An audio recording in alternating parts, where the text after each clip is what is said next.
You put libel, didn't you? I'm just checking this. You put RE libel protest. I just want to confirm, yeah, that you have before you're about to write an article where you're quoting Hope Not Hate. Yeah, you're using Hope Not Hate as your source of information. And as I've asked you, what research you've done into Hope Not Hate? I'm not using them as the source. I'm using all the publicly available reporting of.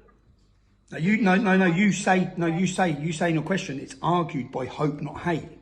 Yeah, they've made one point, and you've now made your point, and I'll report both. You report both. So as I'll ask you again, you don't think that you should, as I've said, I've made a film. It shows that Hope Not Hate have paid people tens of thousands of pounds to lie about me. It shows that Hope Not Hate have sexually assaulted people and blackmailed them. It shows all this with covert recordings. Hope Not Hate are listed by the Swedish government as a far left extremist organisation. Yeah, just to confirm, this is who you're using as to quote against me. Do you not think you should watch the film as a journalist, so you've got a fair, balanced opinion before you use them as a legitimate source to criticise someone? Because if you're aware, if about you before I speak to you. Yeah, I think you should research everything before you talk about someone. If I was making an accusation against someone, I think, and someone who that I'm making an accusation against tells you that they've got evidence that they're fraudulent, yeah, and that they lie, and that they pay people, yes, a fair journalist would research both sides before they do a hit piece in a national newspaper. So, it's The Guardian. But what I'm saying is, I just want you to be aware, before you quote Hope Not Hate, that I am giving you the information. I'm going to send you the documentary so you can understand who that group are and what they've done to my life and my family. And it's all covertly recorded. It's all proved there. There's witnesses after witnesses of covert recordings. They spent tens of thousands of pounds. They gave drugs. Yeah, this is the organisation. They're a George Soros-funded organisation whose job it is to destroy and attack anyone who speaks out against status quo. So I just wanted to confirm that you haven't watched that, and I'd like you to watch that before you use them and quote them. And the other point, just to confirm, you're about to write the allegation about the Attorney General wanting to send me to prison for 2 years. Just to confirm again, you haven't researched the film. You haven't watched the film. But they're going to. I'm sorry. This is completely. I'm reporting what is fact, which is that the Attorney General has written to you, over this contempt of court. Yes. I'm not going to be going into huge amounts of detail over that case, because I'm ultimately writing about the fact that you're back on Twitter and you're at the front of a protest that happened on Saturday. Okay, but as a journalist, again, I faced 2 years in prison for creating a film. This is something that, as a journalist, you should care about. The film is 100% factually correct.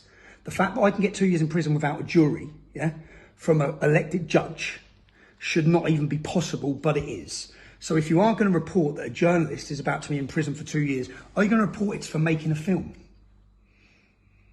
Are you going to report it's for making a film called Silenced? And don't you think it's a bit ignorant of yourself if you're about to write this big article if you haven't even watched the film to understand why they want to send me to jail?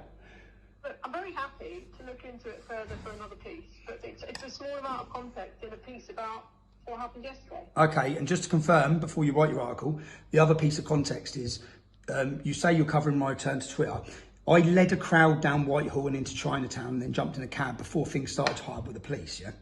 So you have watched the footage. If you've seen the footage of me there the entire time, you've seen that I was calm, collective, reasonable, polite, and I didn't lead a crowd. I simply observed the 2 minute silence and then went home, yeah? So I left and got in the first available taxi that I could get. That's what I done. And just so when you're writing it, just to confirm that you also have seen the videos of me before any of this demonstration where I called for calmness, respect and non-violence. Yeah.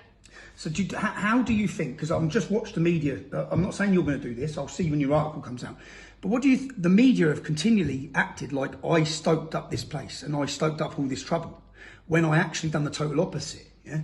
Everything I said was the total opposite to what they're saying. So you saying here that you're encouraging people to go on Saturday, weren't you?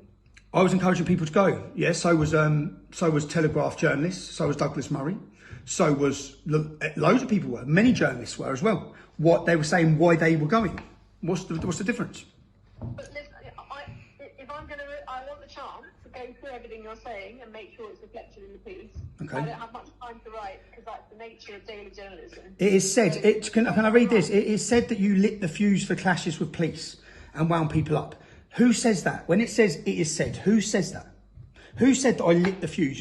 You're a journalist, you've investigated this, you've seen my videos beforehand, you've seen my action the whole day. Do you think that fits into the criteria of litting the fuse for clashes with police? Bearing in mind you've watched what I've said and you've seen my behaviour. Do you think that fits into the criteria of litting the fuse for clashes with police? I think you encouraged people to go, and you probably knew very well what they were, how they would likely to behave. That is insane. What's that, a thought crime? So you think that by me encouraging people to go, you think that means I lit the fuse for clashes with police? Do you? Do you think that fits into that criteria? Bearing in mind what I said was I appealed for calm and respect and peacefulness. And my words were, if they want to have a demonstration about Palestine 2 miles away, let them have it. Yeah. So that's what I said. So how does any of that fit into the criteria of lighting the fuse for clashes with police? If you're going to be a fair journalist, how does that fit? Okay, you've made your point. And look, I was putting to you the points that I felt you would want to respond to, and I'm grateful for the response, and I will reflect it in the piece. Okay. Okay, but it says Can I just ask one more time? It says okay, in your. Also write the piece. Okay, just one more question. You've said it is said that you lit the fuse for clash with police. Who said that? If it's said that I said that, who said that? Who is it you're quoting as saying that? Because obviously, if you write that, I may wish to sue someone. Yeah. So you say it is said that you lit the fuse for clashes with police. Who says that? Who is it you're quoting as saying that? I believe that was Knowles who said that. Nick Lowell. So hope not hate. You 100% need to watch my expose documentary on them, which proves they're frauds, they lie, they pay, they sexually assault, and they blackmail. Before you use them as legitimate. But that is a very, very serious allegations to make. Well, you need to watch the documentary. It's all documented with witness and covert recordings to prove it all. Every bit of it's proven in the documentary. Watch it. Yeah? In fact, Nick Lowell admits it when I go and question him. He says, so what? He says, listen, I confront him and say, I've got recordings, I've got witness testimonies that you pay people, that you do this, and you line the media up like he's done with you. You line the media up and they're ready, and then you create the sources and they run your stories. And he says, yes, so what? Watch the documentary. Watch the documentary before you use them as a legitimate source of information to crucify someone in a national newspaper, because they're not legitimate and they're not a reliable source of information. And my documentary categorically proves that. Okay, listen, by keeping me on the phone, you're stopping me. I'll send you the documentary now, Emily, yeah?